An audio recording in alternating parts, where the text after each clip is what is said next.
السلام عليكم ورحمة الله. السلام ورحمة الله وبركاته يا شيخنا.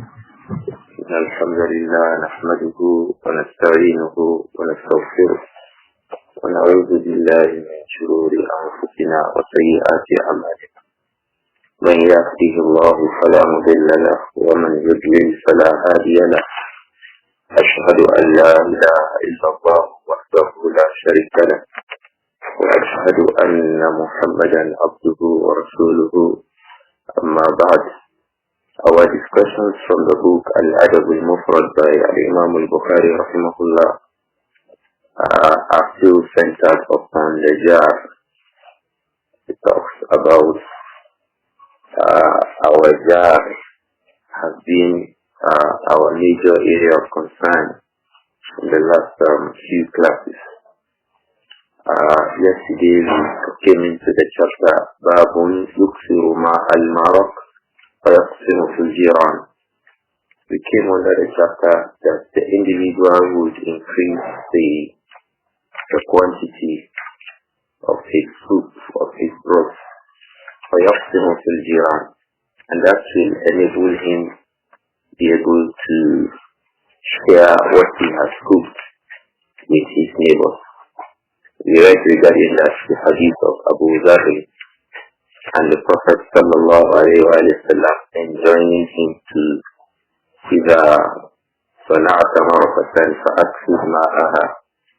When you cook a broth, when you cook a soup, فَأَكْثِرْ مَاءَهَا, that he should increase the volume, the quantity of the water he adds to it. He then said, ثُمَّ انظُرْ أَهْلَ بَيْتٍ مِّنْ جِيرَانِكَ. And then he looks at the people of a home, the household amongst his neighbors. فَأَصِبْهُمْ مِنْهُ بِمَعْرُوفٍ. And then he gives them some collection.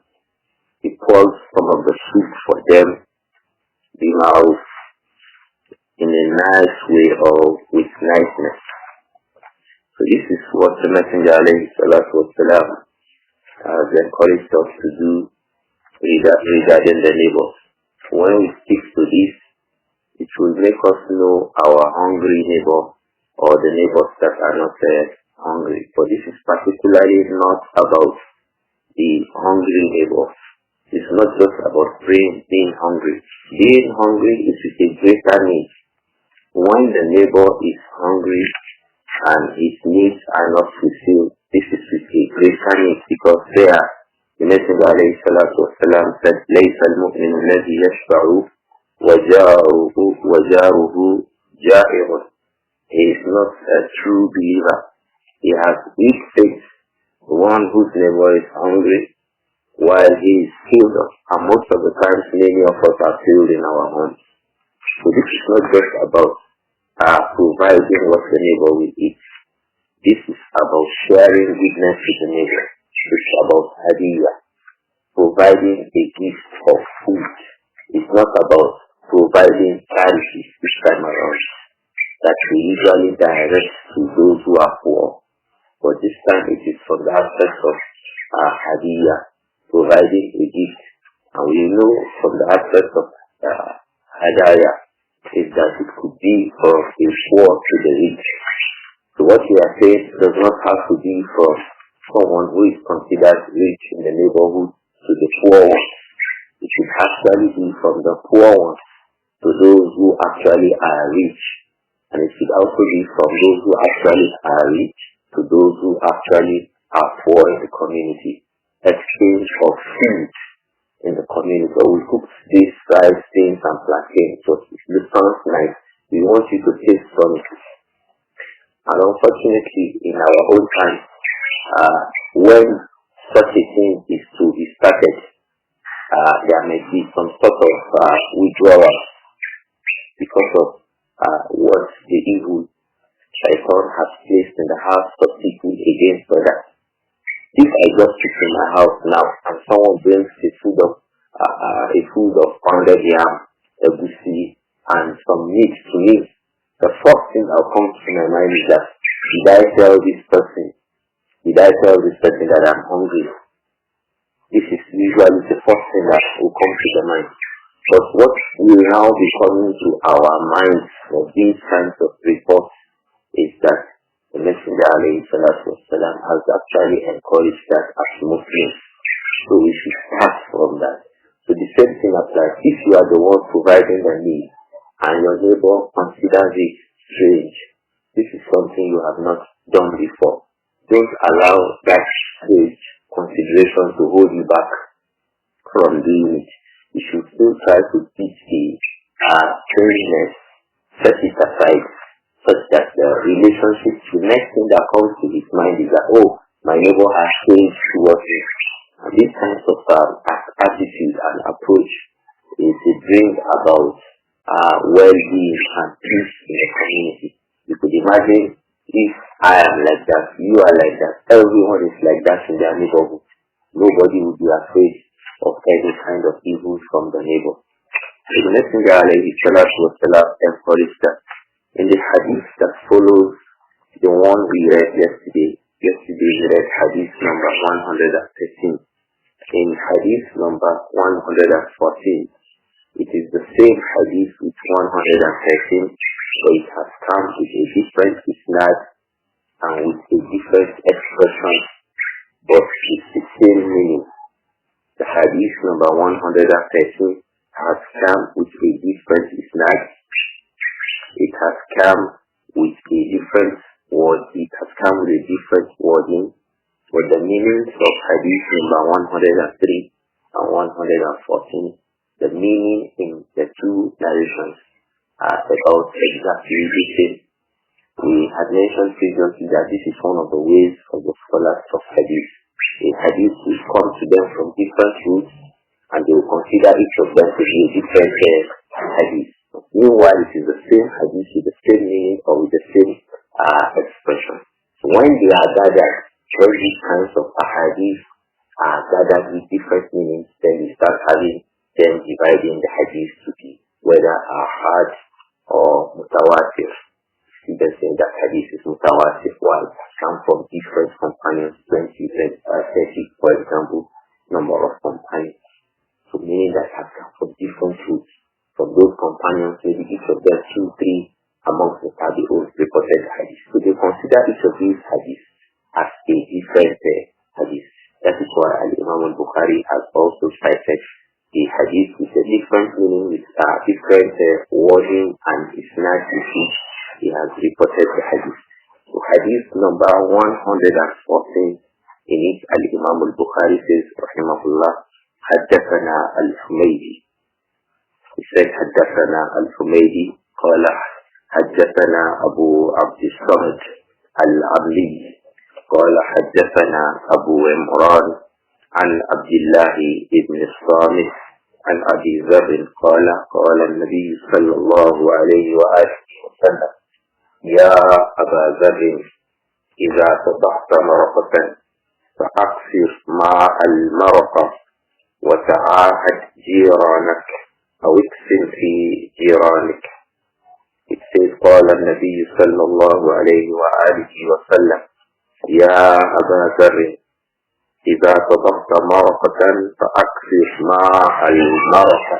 إذا طبخت مرقة فأكثر ماء المرقة وتعاهد جيرانك أو اكسن في جيرانك. In it, Imām Al-Bukhāri reported it from his Shaykh, Abdullah ibn Zubayr, who is popularly referred to as what? Al-Imām Al-Humaydi. His name is Abdullah ibn Humayd Al-Misri, rahimahullah, also amongst the students of Sufyan ibn Uyayna. We read in the past about him, and we mentioned about him. He was said to have stayed for about 19 years with Sufyan ibn Uyayna. He had of all his ahadith.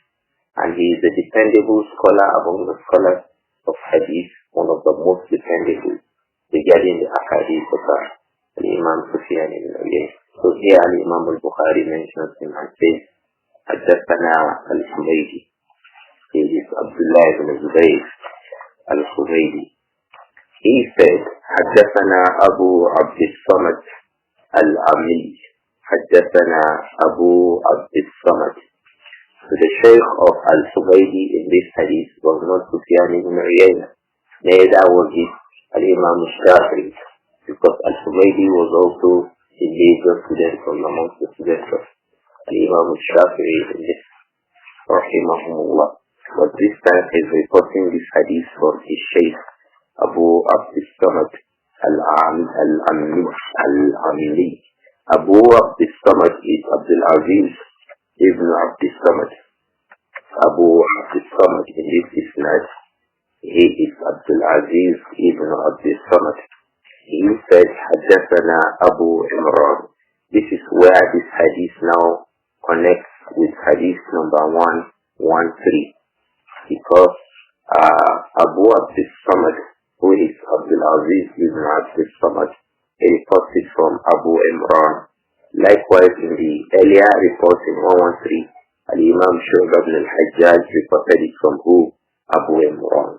So the link returns to Abu Imran. So the hadith is still very. The hadith is still what? Very. That is a hadith that is known. The hadith still finally ends with one isnad, even though at the beginning the isnad are different.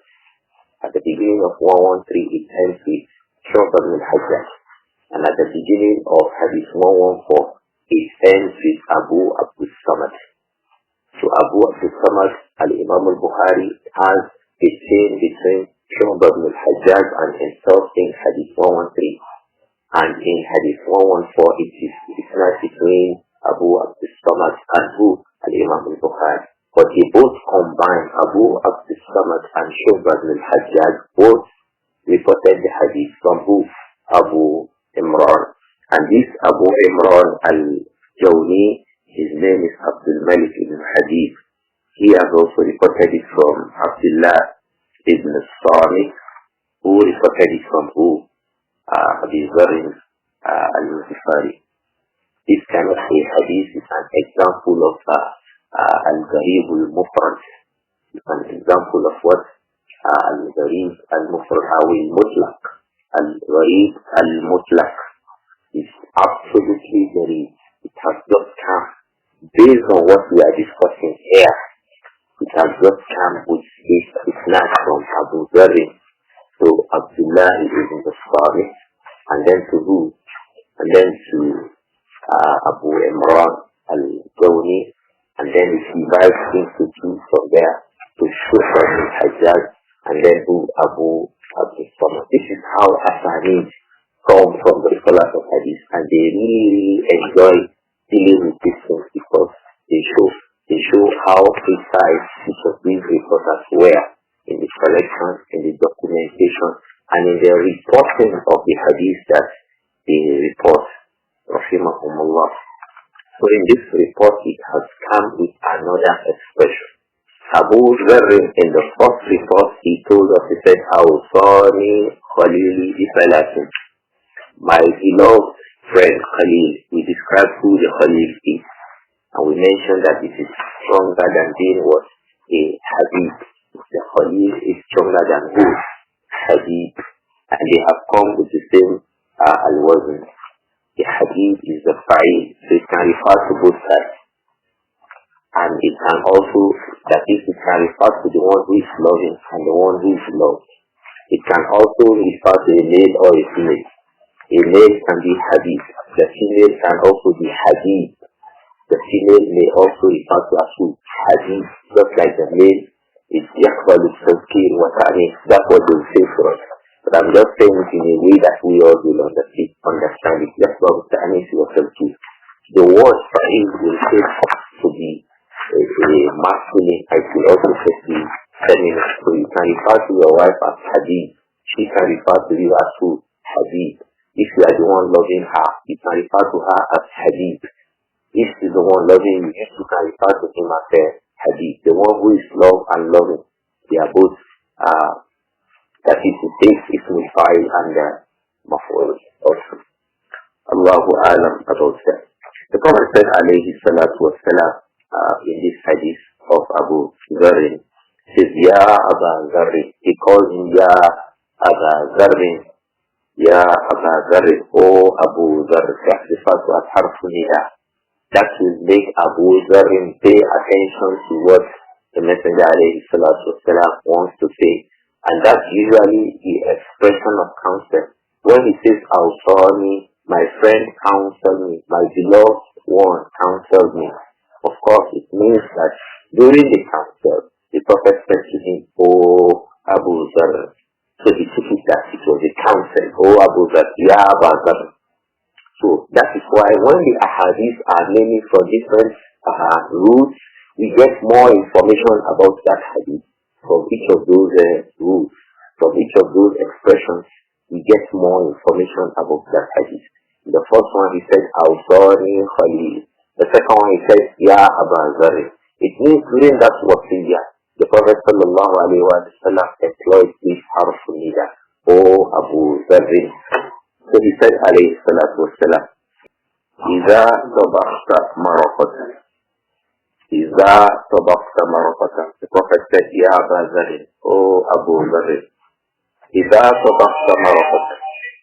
When you cook a soup, when you cook a broth, fa'aksir ma'al maraqah. Increase the well, increase the water. Increase the water in it. When you make soup, when you make, we explain what the maraqah could be. We explain what it could be. When you make a maraqah, a soup, a broth, increase the water in it. And then he said here, وَتَعَاهَدْ جِيرَانَكَ.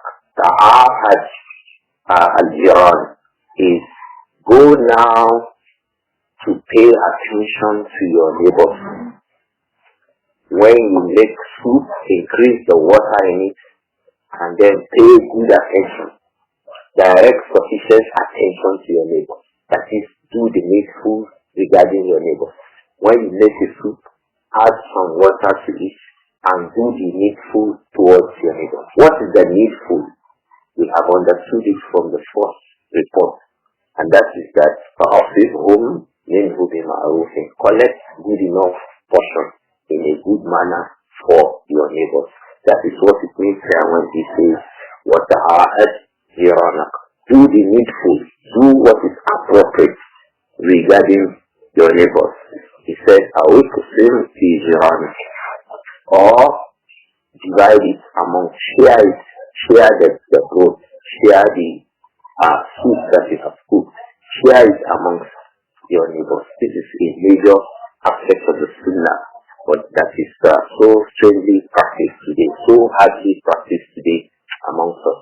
Yesterday I was insisting that many of us should try out this sunnah, and if we try it out, we would have broken the barrier, and then gradually it becomes a thing that we do regularly. Not necessarily that a sister from one part of the city breaks with another sister in another part of the city.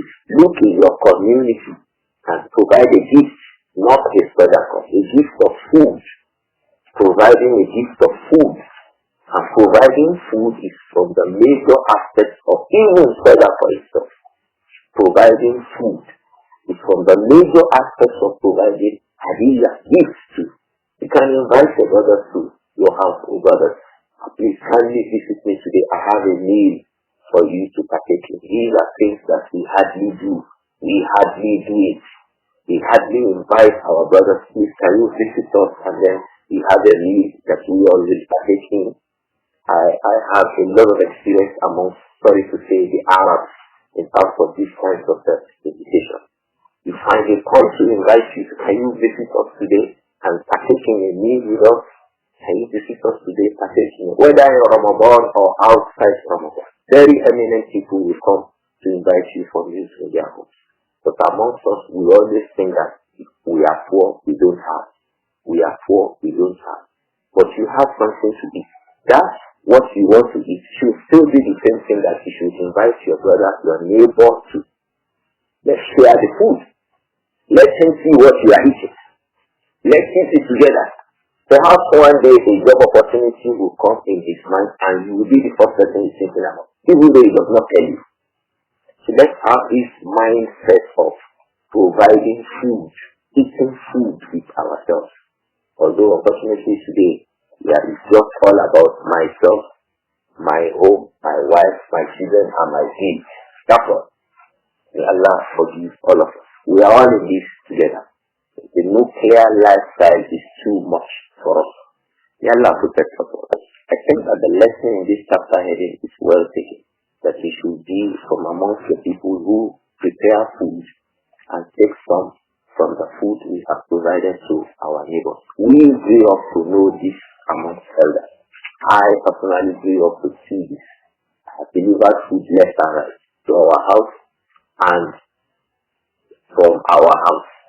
On many occasions to people, oh, I have a friend, I just cooked this food. Come and take this food to you. So we experience these kinds of things. But our so-called Western inclinations, Allahu A'lam, has made us to feel that we are beyond these kinds of things in these kinds of times now. May Allah forgive all of us. I hope that we all will adjust ourselves and take to that which is best. In the next chapter, Imām Al-Bukhāri says, Rahimahullah, Babu Khayril Jiran. Babu Khayril Jiran. Or Babun Khayrul Jiran. We can say that too. Imām Al-Bukhāri said, the chapter regarding the best of neighbors. Which neighbor is the best in the neighborhood? He said, who is the best of neighbors? What is it that has been reported from the Prophet Muhammad sallallahu alayhi wa sallam about the best of neighbors? How do you achieve that status of being the best amongst the neighbors? It means from amongst the goals an individual can set out for himself in his neighborhood is that, look here, I will be the best of all the neighbors to everybody. Just like employers say, we will be the best of employers. When they want to employ the people, they say, don't worry, we will be the best. You find us from amongst the best of employers. Likewise, we should be from amongst the best of neighbors. How will that mean? How will that come? That will come from the aspect of the one who most appropriately fulfills the rights of neighbor. The more you fulfill the rights of neighbor, the one who is able to, for example, provide food in the community, he is the best of them. And he is the one from whom the neighbors hardly found any harm. Hardly does any harm come to anybody in the community through you. And most of the time, the good to the rest of the neighbors comes through you. Then you are going to earn the title of Abdur-Raūf, Khayrul Jiran, the most virtuous in the sight of Allah subhanahu wa ta'ala amongst the neighbors. If you want this crown on your head, then you must be from amongst the neighbors who is most fulfilling. And you know, this thing crystallizes out in the community. In the community, it usually becomes manifest when a person pays attention to the affairs of the community. You see everybody in the community, when there's no electricity or there's perhaps the rain or the wind blows and there's a fault in the electricity in the area, people come to his house. Abu Fulan, please come and help us. Don't you like to be that kind of a neighbor? The neighbor that the people say, oh, it is because Abu Fulan is not around. If Abu Fulan were to be around, we would have pushed him forward to help us resolve this matter. Because the scholars, like we mentioned yesterday, they say, the human mind is created to love the one who does good to you. So if you do good to the people in the neighborhood, they will certainly love you. And what that will mean is that they will also seek to protect you. Because they don't like to lose the benefits they are gaining from you. When you are beneficial to the people don't like to lose you. When you are beneficial to people, the people don't like to lose you. They protect you. And there's something subtle that comes along with that. You control them. When you seek the people love you, you control them. When you make benefits to the people, they love you. When they love you, you discreetly tell them, don't do this, they say, oh, let's not do this. Why? So and so person who brings benefits to us does not like it. So subtly control them when you are nice to the people. The one who gains it all in relationship with people is those who are nice to people. When you are nice to people in your speech, in your character, and your approach and attitude to them, you gain it all. There is no loss for you. you gain in every aspect of your relationship with the people. So regarding this in the community and becoming a person like this in the community, what has the Prophet said, sallallahu alayhi wa alihi wa sallam, regarding this? And Imām Al-Bukhāri has reported the narration from Abdullah ibn Yazid. So he said, rahimahullah, حدثنا عبد الله ibn Yazid قال حدثنا حيوة قال أخبرنا شرحبيل ibn شريك أنه سمع أبا عبد الرحمن الحبلي يحدث عن عبد الله بن عمرو بن العاص عن رسول الله صلى الله عليه وآله وسلم أنه قال خير الأصحاب عند الله تعالى خيرهم لصاحبه خير الأصحاب عند الله تعالى خيرهم لصاحبه وخير الجيران عند الله تعالى خيرهم لجاره خير الأصحاب عند الله تعالى خيرهم لصاحبه وخير الجيران عند الله تعالى خيرهم لجاره. الإمام البخاري reported from his Shaykh Abdullah ibn Yazid, Abu Abdur-Rahman. Abdullah ibn Yazid is Abu Abdur-Rahman, rahimahullah. He reported it from Haywa. Haywa is one of the people, one of the scholars in the Qadaf of Al-Imām Al-Shu'bah al-Hajjah, was a very, very learned person among the scholars of Hadith, Haywa, rahimahullah. He said, أخبرنا شرحبيل ibn شريك. أخبرنا شرحبيل ibn شريك. Shurahbil, the son of Sharik, reported to us that he heard Abu Abdur-Rahman al-Hubuli. Abu Abdur-Rahman al-Hubuli was a great scholar of Quran amongst the At-Tibyān, but amongst the Tabi'un. Abu Abdur-Rahman al-Hubuli, he was amongst the scholars of Quran. His name is Abdullah ibn Yazid al-Hubuli. Abdullah ibn Yazid al-Hubuli, he has a major virtue.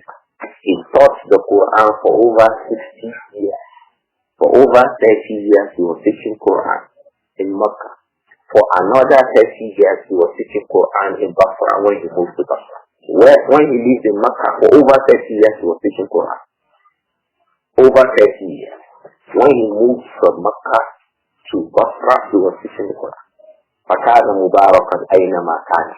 So he became blessed wherever he was. Because from the meanings of that verse, فَجَعَلَنِي مُبَارَكًا أَيْنَمَا كُنْتُ, that we read in Surah Maryam, the scholar says, إِجْعَلْنِي مُبَارَكًا أَيْنَمَا كُنْتُ means that make me a person who will be inviting to goodness wherever I am.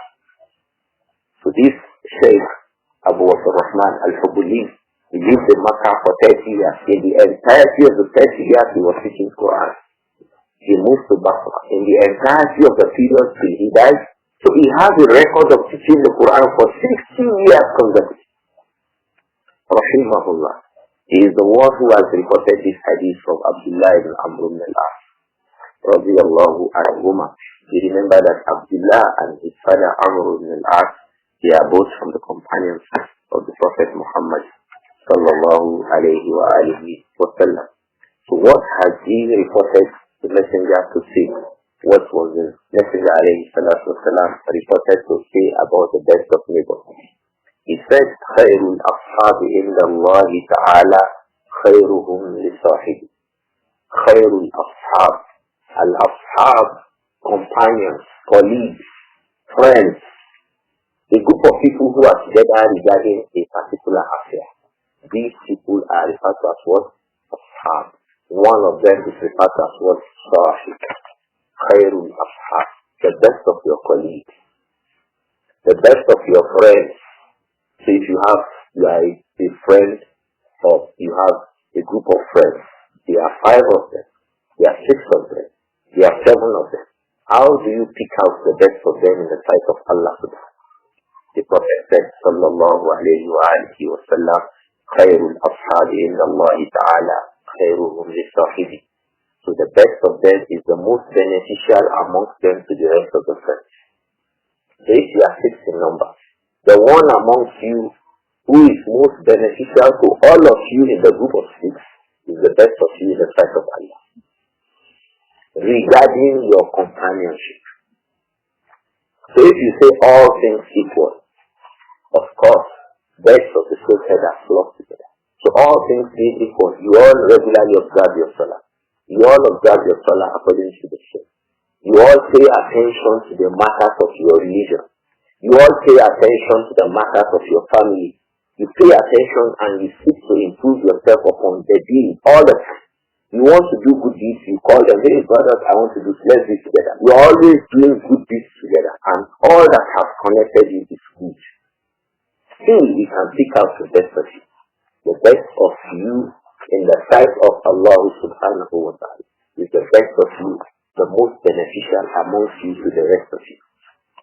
The most beneficial amongst you to the rest of you, all things being equal. Ceteris paribus, as we say, is the best of you in the sight of Allah. Why? Because Allah has encouraged being nice to our friends and colleagues. If you are nice to your friends and colleagues, and you are the most nice or the nicest amongst a group of colleagues, then that means you are the best of them. So the Prophet said, sallallahu alayhi wa sallam, خير الأصحاب عند الله تعالى خيرهم لصاحبه. The best of friends in the sight of Allah subhanahu wa ta'ala is the best of them, the most beneficial to his colleagues. So if you are two friends, you both encourage yourself to memorize the Quran. You both encourage yourself to study the Quran apart from memorization. You both encourage your friends to marry good wives and pious women. You both encourage yourself to set up a family based on recognizing the rights of Allah and the Messenger over you in the family. You both encourage yourself to be kind and nice, to keep and keep. You encourage yourself about everything in the deen. Who is the best amongst the two of you? The best of you to his brother. So this is what the Messenger says, alayhi salatu wassalam, Khairul Ashabi inda Allahi ta'ala, khairuhum li sahibi. The best of friends in the sight of Allah subhanahu wa ta'ala in a group of friends or amongst two friends is the most beneficial of them to the next level. In this book, Al-Adab Al-Mufrad, that most of us will have read, by Shaykh Abu Abdullah Bakr ibn Abi Zayd, Shaykh Bakr ibn Abi Zayd, he has a book, Al-Adab Al-Mufrad. Many of our brothers read this book, and it's a very, very good book. When he was talking about the manners of the talib with the rest of his colleagues, yes, Al-Adab Al-Mufrad, the manners of the students of knowledge learning Islam. Because now you are colleagues. Why? You are both learning Islam together. You both approach the scholars together to learn Islam and acquire the knowledge of the religion. So you are colleagues, you are friends, or you are in a classroom together learning together. So he mentioned Adabu al-Zamala al-Jumala, the manners of being colleagues, or the manners we must employ when we relate to the rest of our colleagues. So he mentioned it, and from the major things he mentioned, he said colleagues are of three kinds. And I think it will be beneficial to mention it here, bi'idhnillah. He says we have what he calls, rahimahullah, Sadiqu al-Manfa'ah.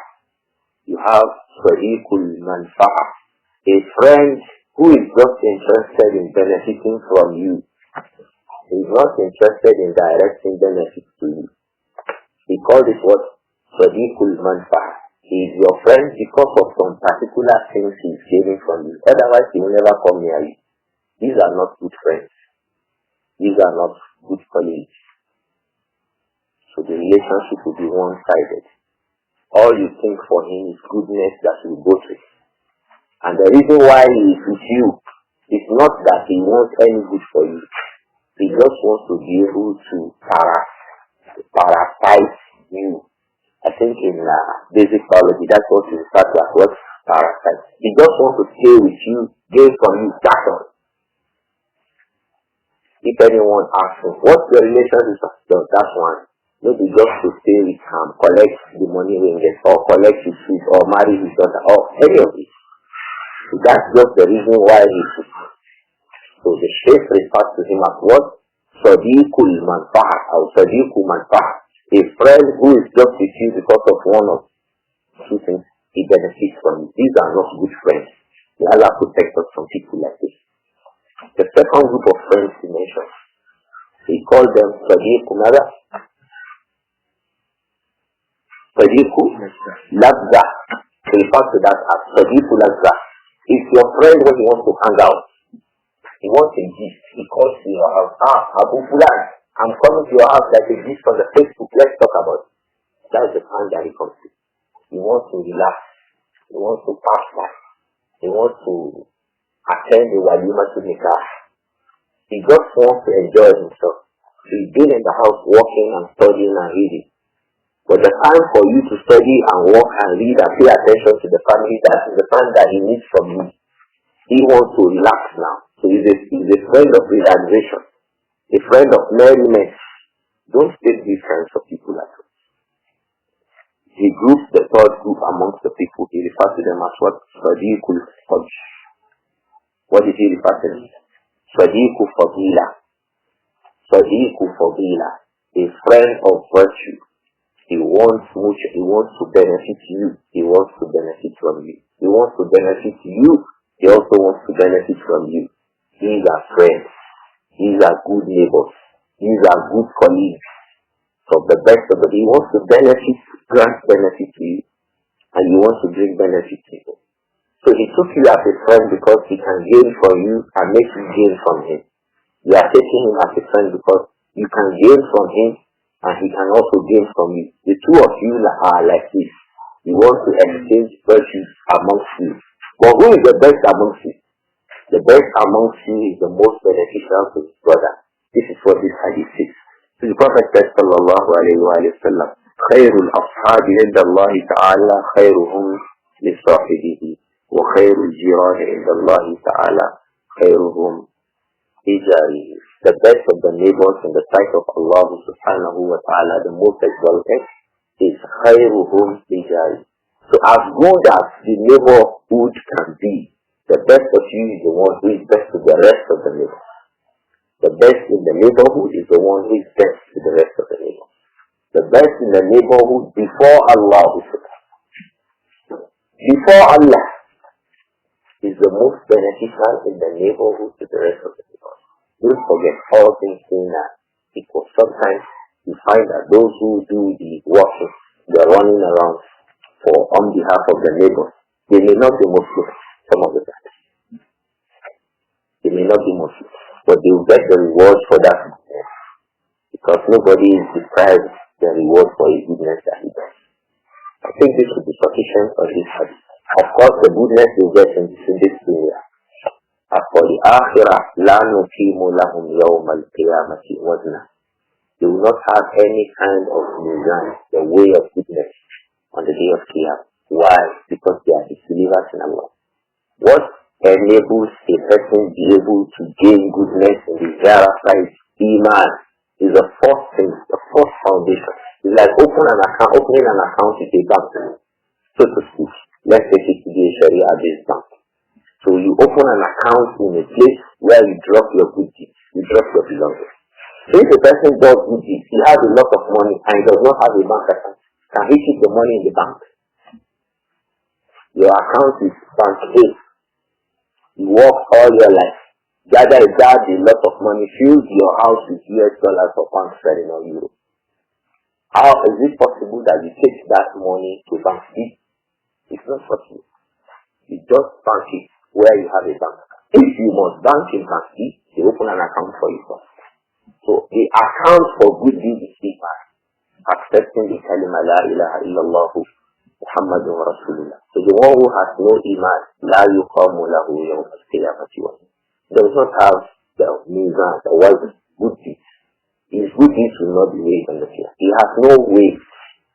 So the entirety of the reward for whatever good he does, it just ends in this dunya. No rewards in the hereafter. So but the Muslim who is upon goodness again has a lot of rewards. May Allah protect all of us from evil. So the best of the neighbors is the one who is best to the rest of us. The best of the neighbors in Allah is in the sight of Allah, before Allah. Is the best of them, in the eyes of Allah, in the sight of Allah. The best of you is the one who is best to the people. So you see this hadith is like khairun nas man yanfa'un nas. The best of the people are those who benefit the people. We should make haste to be from amongst those who benefit people. In everything that you try to be of benefit, grant benefits to people. It does not prevent you from gaining benefits from Allah. Be beneficial to people. Be a beneficial Muslim. When at work, be a beneficial person. At home, be a beneficial person. In your streets, in your area, be a beneficial person. In your family, be someone who gives benefits. Don't expect rewards from them. But when they do it, accept and acknowledge it. Be happy when benefit is directed to you by those that you give benefit to. But don't cut off benefit from people because they have not benefited. Allow the parasites to parasitize. Allow the parasites to parasitize. So the Prophet said, alayhi salatu wasalam, said, Da'un nas. Allow the people, yantafi'u ba'duhum min ba'd. Let some of them gain from the rest of them. So allow the parasites to parasitize. So but you, let the standard you see be that I want to grant benefit to the rest of them. May Allah protect all. The next chapter, I think we can still quickly read that hadith with the time that we have. The chapter says, Babun al-Jaru Salih. Babun al-Jaru Salih. The virtue of having a pious neighbor. The virtue of having a pious neighbor. When Allah provides you with a pious neighbor, what has He done to you? He has shown you virtue. He has shown you compassion. He has shown you favor. When Allah grants you a pious neighbor, pious neighbor will encourage you to observe Salat. Pious neighbor will encourage you to perform zakah. Pious neighbor will encourage you, hey, neighbor, let's go for Umrah and Hajj. Pious neighbor will encourage you, hey, when last did you visit your mother? Pious neighbor will encourage you, hey, what are you doing in your family? What's your role? And he will discourage you from evil likewise. Most of the time, evil neighbors will direct it towards you and encourage you when you mistakenly fall upon something you yourself will look back and regret. They still encourage you, well done, that's what the bad neighbor will say. So this chapter tells us about the virtue of having what you gain when you have a pious neighbor, a neighbor that's upon righteousness. What do you gain? The first thing you should know that if you have a good neighbor, if you have a righteous neighbor, and the righteousness is that someone who is mustaqim upon the deed, this is the meaning of righteousness. Not that you are neighbors to rich people, no. Or you are neighbors to influential people, no. When you are a neighbor to someone who fears Allah and maintains the limits of Allah, you are a neighbor to a righteous. So having a righteous neighbor is from the blessings of Allah. This is what we want to discuss under this, the righteous neighbor, a favor from Allah. Subhanahu. What did the Prophet say, alayhi salam, regarding a righteous neighbor? Al-Imām Al-Bukhāri reported that hadith, that will be hadith number 116 from his Shaykh Muhammad ibn Kathir. Muhammad ibn Kathir is not the author of Tafsir ibn Kathir. This is Muhammad ibn Kathir Abu Abdullah Al-Abadi. Muhammad ibn Kathir Abu Abdullah Al-Abadi. He said, Akhbarana Sufyan. Akhbarana Sufyan. The Shaykh in this hadith is Al-Imam Sufyan al-Thawri. He is reporting from Hadith ibn Abi Thabit. And Hadith ibn Abi Thabit is reporting from Humayl. In most of our books, you find Khamil. He is Humayl, rahimahullah, is the tabi'i of this hadith. Is the tabi'i of this hadith. And is reporting the hadith from the companion of the Prophet Muhammad sallallahu alayhi wa sallam, Nāsir ibn Abdul Harith.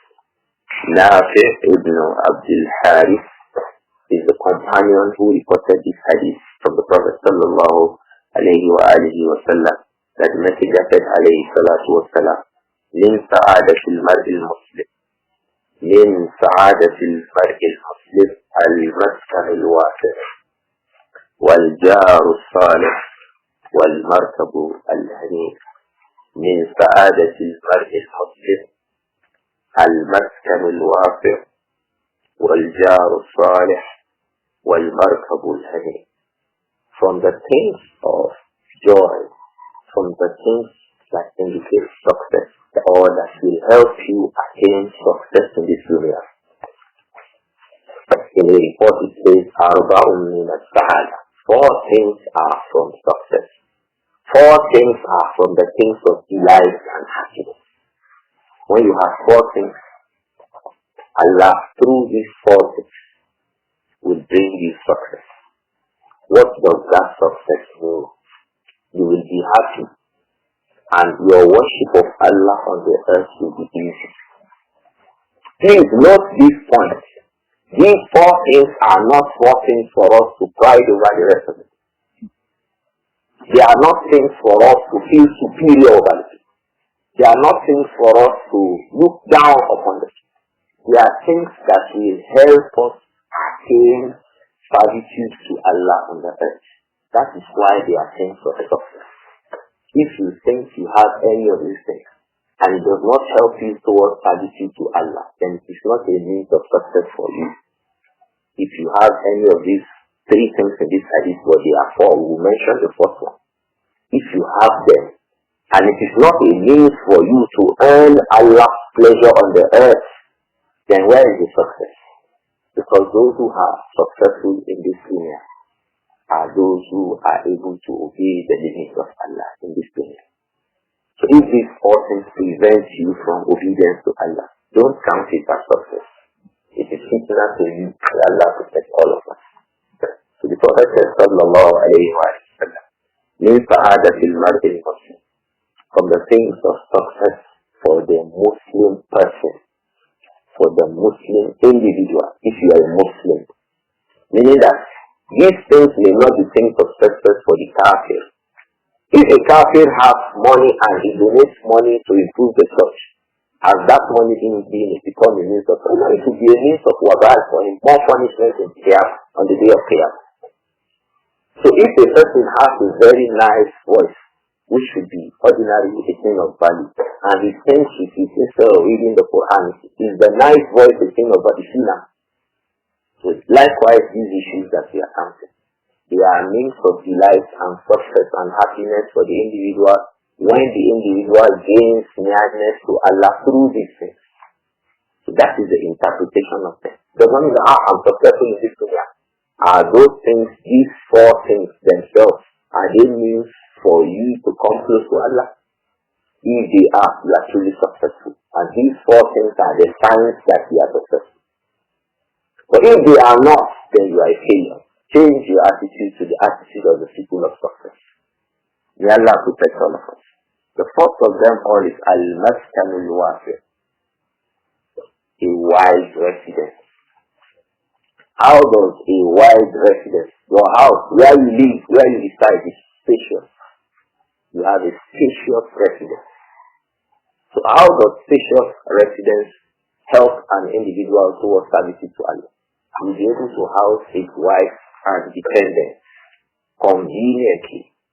Because Allah says, go askinuhunna min haythu sakantum min wujudikum wa la tudarruhunna litubayyiku alayhinna. Place your home, your family, your wife in the kind of house where you live. But don't bring hardship to them. Don't be stringent in the house you keep them, such that they feel constrained in those. So if you have Al-Maskan Al-Wasi', a home that is spacious, be able to keep your wife or wife, be able to keep your children or child, be able to take care of your neighbors, be able to take care of your visitors, be able to take care of your relatives when they visit. But you and the woman, you are just in one single room when you can afford more than that. You are not doing well. Because that single room will not enable you to be able to entertain visitors. Some of the brothers, when you visit them, you stand outside. You are going to stand outside the gate. And when you come into the compound, you can't come into the house to sit down. This is not from goodness at all. If a brother visits you, you should be able to enter your house. Come into my house. Sit down. Have we not heard that the companions used to go into the household of the messenger? Sallallahu alayhi wa sallam. At all times. He used to visit the messenger in his house. Alayhi salatu wa sallam. So who are you that your brothers will visit you and you keep them standing outside? The way your friends know that they are visited is that they are outside. Take your brothers inside the house and keep them inside the house. So if they are not worth people to bring into your house, then they should not have visited you in the first place. May Allah protect us from evil friends and companions. So Al-Maskan al-Wasi, a residence that is spacious, will encourage you to do these issues. You sleep well, you worship well, you have a masjid in the house, and all of these. When you are able to do this in a spacious house, you should know that that spacious house is a means of success for you in this dunya. The second thing in this hadith is Al-Jar Salih, and that is the point of reference. That when you have a pious or a righteous neighbor, how do you know that you have this righteous neighbor is a means of success for you? You have a neighbor who is a learned person, and you can't gain from him. It is very, very common. These days especially. One of the brothers, one of our very learned brothers also discussed this matter. Sometimes the neighbors just look at the man. This is a learned person. They should gain from. But they look at him, perhaps his car is not up to theirs. His house is not up to theirs. His earnings monthly is not up to theirs. These are the reasons why people can come down to benefit from that servant of Allah. In fact, many of the times, is the one that they are afraid of. The one they should be safe with is the one they are afraid of. Why? He does not have a big car like theirs. That's why they are afraid of him. They will be dealing with him in security matters. You know how people handle people in security? When you phone him, he will not pick your call. He will call you. He will call you. But when you call him, he will not pick your call. You know those security, the way people call you. He will call you at a time you don't expect. When you don't pick it, if you call back, he will not pick your call. Because he thinks of evil regarding you. May Allah protect us all. That is why it's a major thing for a Talib not to set his mind upon depending on anything on him. Otherwise, he'll be playing with his knowledge and his honor. May Allah protect all of us. So the Prophet Muhammad sallallahu alayhi wa sallam told us that from the second means of success in this dunya is a pious neighbor. Why? Your children, yourself, your family will gain righteousness from his righteousness. The same way it is a bad neighbor, they learn bad things from his children. May Allah protect us. The Prophet used to seek refuge of Allah alayhi salatu wasalam from bad neighbors. We'll come to that in the next chapter. Because bad neighbors, if you are not careful, they will influence your wife, they will influence your children, they will influence you yourself. You just find out that you pick up their character. And that's how. May Allah protect us. So when Allah grants you a righteous neighbor, and you are able to gain from his righteousness, you should know that Allah has granted you success. This is the second thing in this hadith, and is a major point of reference. The third thing of success in this dunya is Al-Markab Al-Hani, a nice ride. It says Al-Markab, a ride, a mount. Look at the Messenger alayhi salam. So it could be a donkey, it could be a camel, it could be a horse.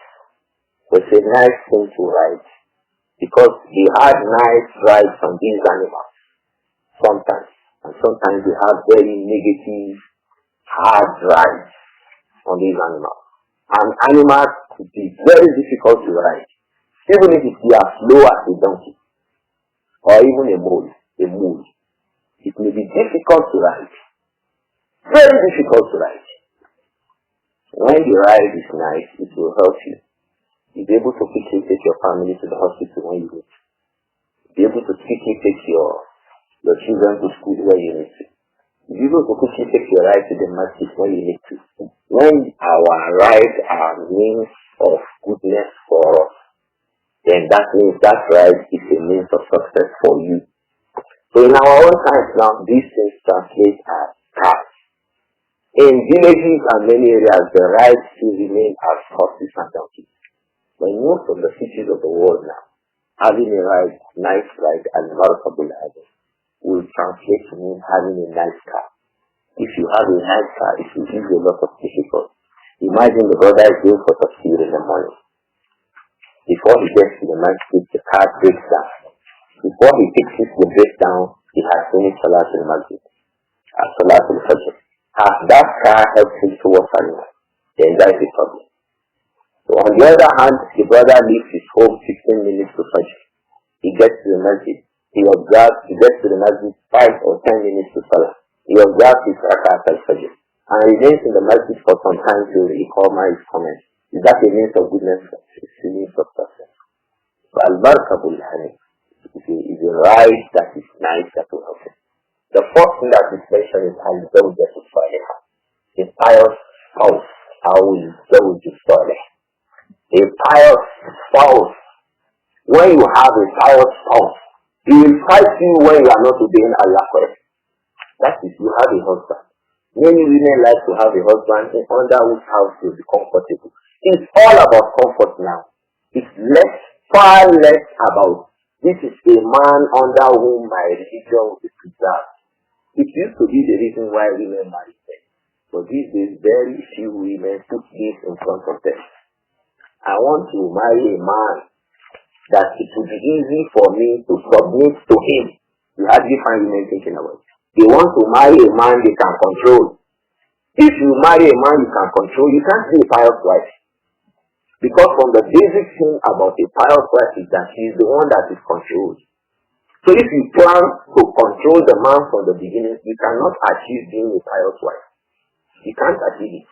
A woman cannot achieve being a pious wife when she plans from the very beginning to be the controller of that husband. If she finally ends her goal, how will she be able to be under the control of the man?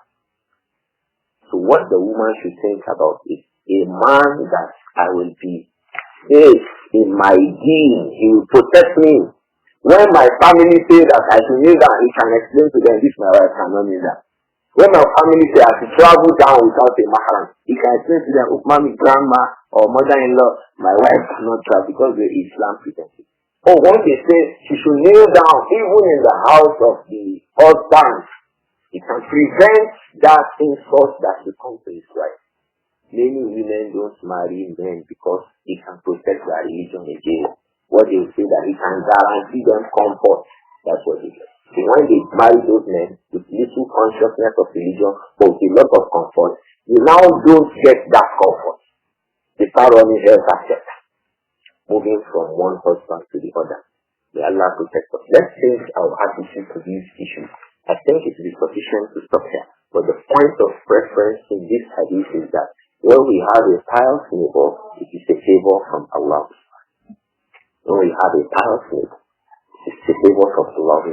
I think we can stop here. Abba Yusuf, like the Prophet called Abu Zar, so when I say Abba Yusuf, I had dropped the house to Nida. That's why some brothers say I call you Abba Yusuf all the time. If I want to make it full, I would say Ya Abba Yusuf by employing the house to Nida. But when I call you Abba Yusuf without saying Ya, I had made house full, house to Nida, and that is also found in that. So I'll say today Abba Yusuf, Bismillah.